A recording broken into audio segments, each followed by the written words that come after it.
नमस्कार साथियों, आपके अपने चैनल पर आप सबका स्वागत है। आज आप सुन रहे हैं हरिशंकर परशाई जी का निबंध गर्दिश के दिन। शुरू करते हैं।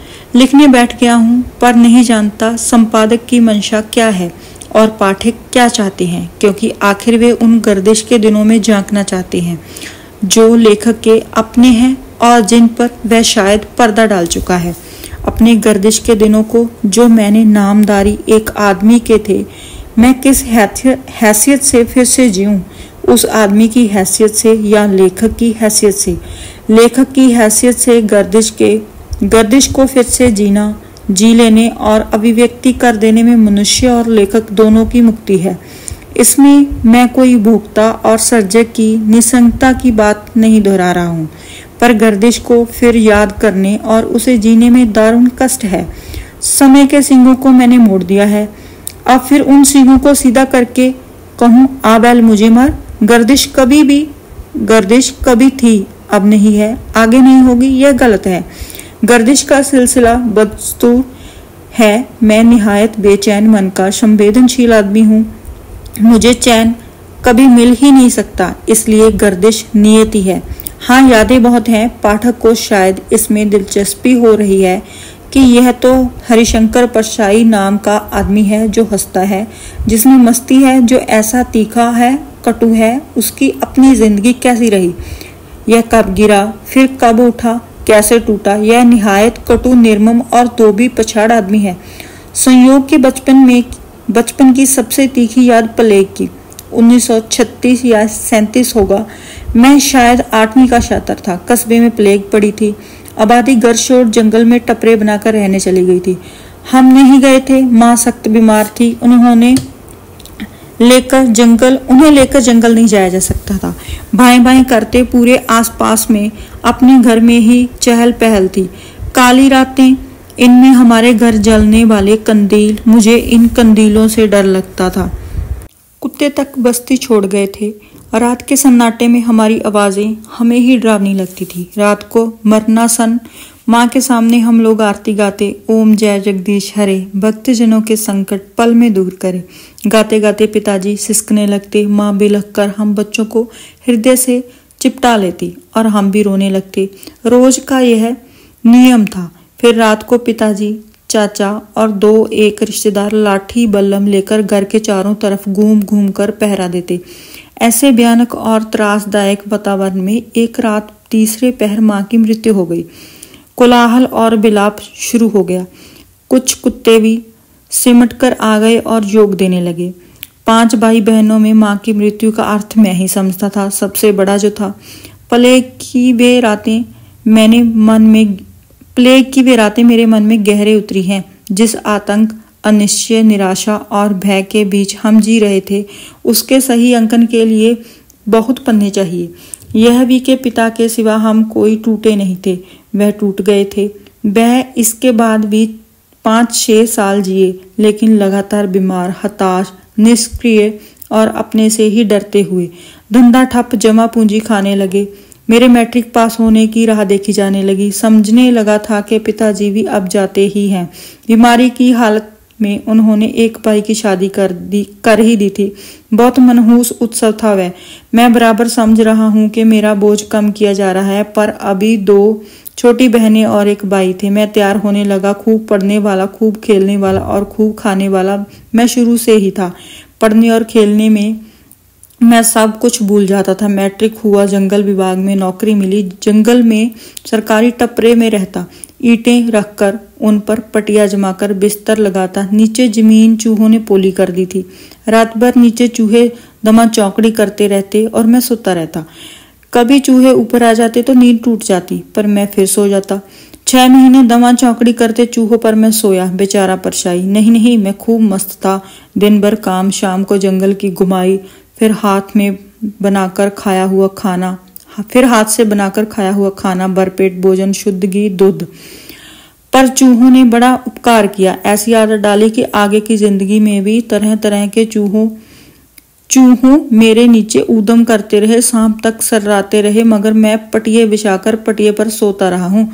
चूहों ने ही नहीं, मनुष्यनुमा बिच्छुओं और सांपों ने भी मुझे बहुत काटा। पर जहर मोहरा मुझे शुरू में ही मिल गया, इसलिए बेचारा परसाई का मौका ही नहीं आने दिया। उसी उम्र से ही दिखाऊ सहानुभूति से मुझे बेहद नफरत है। अभी भी दिखाऊ सहानुभूति वालों को चांटा मार देने की इच्छा होती है। जब्त कर जाता हूं, वरना कोई शुभ चिंतक पिट जाते। फिर स्कूल मास्टरी, फिर टीचर्स ट्रेनिंग और नौकरी की तलाश। उधर पिताजी मृत्यु के नजदीक, भाई पढ़ाई रोककर उनकी सेवा में, बहनें बड़ी बहन के साथ हम शिक्षण की शिक्षा ले रहे हैं। फिर नौकरी की तलाश। एक विद्या मुझे और आ गई थी, बिना टिकट सफर करना। जबलपुर से इटारसी, टिमरनी, खंडवा, देवास बार बार चक्कर लगाने पड़ते। पैसे थे नहीं, मैं बिना टिकट बेग खटके गाड़ी में बैठ जाता। तरकीबें बचने की बहुत आ गई थी। पकड़ा जाता तो अच्छी अंग्रेजी में अपनी मुसीबत का बयान करता। अंग्रेजी के माध्यम से मुसीबत बाबुओं को प्रभावित कर देती और वो कहते, let's help the poor boy. दूसरी विद्या सीखी, उधार मांगने की। मैं बिल्कुल निसंकोच बाप से किसी से भी उधार मांग लेता, अभी भी इस विद्या में सिद्ध हूं। तीसरी चीज सीखी, बेफिक्री। जो होना होगा होगा, क्या होगा ठीक ही होगा। मेरी एक बुआ थी, गरीब जिंदगी, गर्दिश भरी, मगर अपार जीव शक्ति थी उनमें। खाना बनने लगता तो उनकी बहू कहती, भाई न दाल ही है न तरकारी। बुआ कहती, चल चिंता नहीं। राम मोहल्ले में निकलती और जहां उसे छप्पर पर सब्जी दिख जाती, वहीं अपनी हम उम्र मालकिन से कहती, एक कौशल्या, तेरी तोरई अच्छी आ गई है, जरा दो मुझे तोड़ के, और खुद तोड़ लेती। बहू से कहती, ले बना डाल, जरा पानी ज्यादा डाल देना। मैं यहाँ वहां से मारा हुआ उसके पास जाता तो वह कहती, चल चिंता नहीं, कुछ खा ले। उसका यह वाक्य मेरे आदर्श वाक्य बना, कोई चिंता नहीं। गर्दिश, फिर गर्दिश। होशंगाबाद शिक्षा अधिकारी से नौकरी मांगने गए, निराश हुए। स्टेशन पर इटारसी के लिए गाड़ी पकड़ने के लिए बैठा था। पास में 1 रुपया था जो कहीं गिर गया था। इटारसी तो बिना टिकट चला जाता, पर खाऊं क्या। दूसरे महायुद्ध का जमाना था, गाड़ियां बहुत लेट होती थी। पेट खाली, पानी से बार बार भरता, आखिर बेंच पर लेट गया। 14 घंटे हो गए। एक किसान परिवार आकर बैठ गया। टोकरे में अपने खेत के खरबूजे थे। मैं उस वक्त चोरी भी कर सकता था। किसान खरबूजा काटने लगे। मैंने कहा, तुम्हारे ही खेत के होंगे, बड़े अच्छे हैं। किसान ने कहा, हम सब नर्मदा मैया की कृपा है भैया, शक्कर की तरह हैं, लो खा के देखो। उसने 2 बड़ी फांके दी। मैंने कम से कम छिलका छोड़कर खा लिया, पानी पिया। तभी गाड़ी आई और हम खिड़की में घुस गए। नौकरी मिली जबलपुर से सरकारी स्कूल में।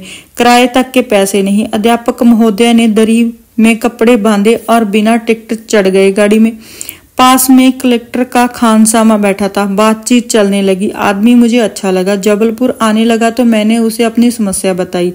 उसने कहा, चिंता मत करो, सम्मान मुझे दो, मैं बाहर राह देखूंगा। तुम कहीं पानी पीने के बहाने सींचों के पास पहुंच जाना।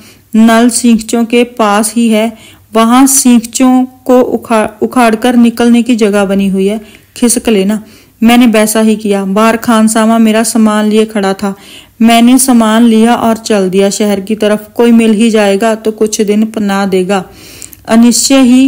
अनिश्चय में जी लेना मुझे तभी आ गया था। पहले दिन जब बाकायदा मास्टर साहब बने तो बहुत अच्छा लगा। पहली तनख्वाह मिली ही थी कि पिताजी की मृत्यु की खबर आ गई। माँ के बचे जेवर बेचकर पिता का श्राद्ध किया और अध्यापकी के भरोसे बड़ी जिम्मेदारियां लेकर जिंदगी के सफर पर निकल पड़े। उस अवस्था की इन गर्दिशों के जिक्र मैं आखिर क्यों इस विस्तार से कर गया। गर्दिशें बाद में भी आई, अब भी आती हैं, आगे भी आएंगी, पर उस उम्र की गर्दिशों की अपनी अहमियत है। लेखक की मानसिकता और व्यक्तित्व निर्माण से उसका गहरा संबंध है। मैंने कहा है, मैं बहुत भावुक, संवेदनशील और बेचैन तबीयत का आदमी हूँ। सामान्य स्वभाव का आदमी ठंडे ठंडे जिम्मेदारियां भी निभा लेता, रोते गाते दुनिया से तालमेल भी बिठा लेता और एक व्यक्ति तवहीन नौकरी पेशा आदमी की तरह जिंदगी साधारण संतोष से गुजार लेता। मेरे साथ ऐसा ही हुआ। जिम्मेदारियां, दुखों की वैसी पृष्ठभूमि और अब चारों तरफ से दुनिया के हमले। इस सब के बीच सबसे बड़ा सवाल था अपने व्यक्तित्व और चेतना की रक्षा। तब सोचा नहीं था कि लेखक बनूंगा, पर मैं अपने विशिष्ट व्यक्तित्व की रक्षा तब भी करना चाहता था।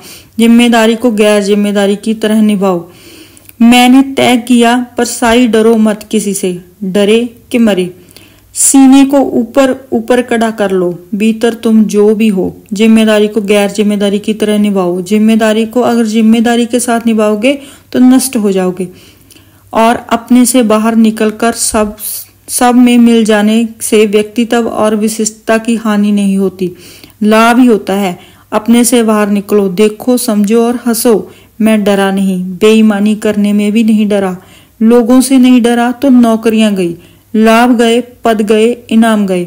गैर जिम्मेदार इतना कि बहन की शादी करने जा रहा हूं, रेल में जेब कट गई, मगर अगले स्टेशन पर पूड़ी साग खाकर मजे से बैठा हूं कि चिंता ही नहीं, कुछ हो ही जाएगा। मेहनत और परेशानी जरूर पड़ी, यों के बेहद बिजली पानी के बीच एक पुजारी के साथ बिजली की चमक से रास्ता खोजते हुए रात भर मैं अपनी बड़ी बहन के गांव पहुंचता हूं, और कुछ घंटे रहकर फिर वापसी यात्रा। फिर दौड़ा धूप, मगर मदद आ गई और शादी भी हो गई। इन्हीं परिस्थितियों के बीच मेरे भीतर लेखक कैसे जन्मा, यह सोचता हूँ। पहले अपने दुखों के प्रति सम्मोहन था। अपने को सुखी मानकर और मनवाकर आदमी राहत पा लेता है। बहुत लोग अपने लिए विचारा सुनकर संतोष का अनुभव करते हैं, मुझे भी पहले ऐसा ही लगा, पर मैंने देखा कि इतने ज्यादा विचारों में मैं क्या विचारा, इतने विकट संघर्षों में मेरा क्या संघर्ष। मेरा अनुमान है कि मैंने लेखन को दुनिया से लड़ने के लिए एक हथियार के रूप में अपनाया होगा। दूसरे, इसी में मैंने अपने व्यक्तित्व की रक्षा का रास्ता देखा। तीसरा, अपने को अवशिष्ट होने से बचाने के लिए मैंने लिखना शुरू कर दिया। यह तब की बात है, मेरा ख्याल है तब ऐसी ही बात होगी, पर जल्द ही मैं व्यक्तित्व दुख के इस सम्मोहन जाल से निकल गया। मैंने अपने को विस्तार दे दिया। दुखी और भी है, अन्याय पीड़ित और भी हैं, अनगिनत शोषित हैं, मैं उनमें से एक हूं, पर मेरे साथ में कलम और मैं चेतना संपन्न हूं। यही कहीं व्यंग्य लेखक का जन्म हुआ। मैंने सोचा होगा रोना नहीं है, लड़ना है, जो हथियार हाथ में है उसी से लड़ना है। मैंने तब ढंग से इतिहास, समाज, राजनीति और संस्कृति का अध्ययन शुरू किया, साथ ही एक औगढ़ व्यक्तित्व बनाया और बहुत गंभीरता से व्यंग्य लिखना शुरू कर दिया। मुक्ति अकेले की नहीं होती, अलग से अपना भला ही हो सकता है। मनुष्य की सटपटाहट मुक्ति के लिए, सुख के लिए, न्याय के लिए, पर यह बड़ी अकेले नहीं लड़ी जा सकती। अकेले वही सुखी है जिन्हें कोई लड़ाई नहीं लड़नी, उनकी बात अलग है। अनगिनत लोगों को सुखी देखता हूँ और आश्चर्य करता हूँ कि यह सुखी कैसे हैं। ना उनके मन में सवाल उठते हैं, ना शंका उठती है, जे जब तब सिर्फ शिकायत कर लेते हैं। शिकायत भी सुख देती है और वे ज्यादा सुखी हो जाते हैं। कबीर ने कहा है, सुखिया सब संसार है, खावे और सोवे, दुखिया दास कबीर है, जागे और रोवे। जागने वाले का रोना कभी खत्म नहीं। व्यंग्य लेखक की गर्दिश भी खत्म नहीं होती। ताजा गर्दिश यह है कि पिछले दिनों राजनीतिक पद के लिए पापड़ बेलते रहे, कहीं से उम्मीद दिला दी गई कि राज्यसभा में हो जाएगा। 1 महीना बड़ी गर्दिश में बीता। घुसपैठ की आदत नहीं, चिट भीतर भेजकर बाहर बैठे रहने में हर क्षण मृत्यु पीड़ा होती। बहादुर लोग तो महीनों चिट भेजकर बाहर बैठे रहते हैं, मगर मरते नहीं, अपने से नहीं बनता। पिछले कुछ महीने ऐसी गर्दिश के थे, कोई लाभ दुख चलकर दरवाजे पर नहीं आता, चिरौरी करनी पड़ती है।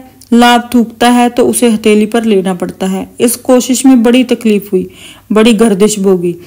मेरे जैसे लेखक की एक गर्दिश और है, भीतर जितना बवंडर महसूस कर रहे हैं उतना शब्दों में नहीं आ रहा, तो दिन रात बेचैन है। यह बड़ी गर्दिश का वक्त होता है जिसे सर्जक ही समझ सकता है। यूं गर्दिशों की एक याद है, पर सही बात यह है कि कोई दिन गर्दिश से खाली नहीं है और ना कभी गर्दिश का अंत होना है। यह और है कि शोभा के लिए कुछ अच्छे किस्म की गर्दिशें चुन ली जाएं, उनका मेकअप कर दिया जाए, उन्हें अदाएं सिखा दी जाएं। थोड़ी चुलबुली गर्दिश हो तो और अच्छा, और पाठक से कहा जाए, ले भाई देख मेरी गर्दिश। साथियों, अभी आप सुन रहे थे हरिशंकर परशाई जी का निबंध गर्दिश के दिन। आपको हमारा कंटेंट अच्छा लगता है तो चैनल को सब्सक्राइब कर दीजिएगा, वीडियो को लाइक करें, शेयर कर दें। धन्यवाद।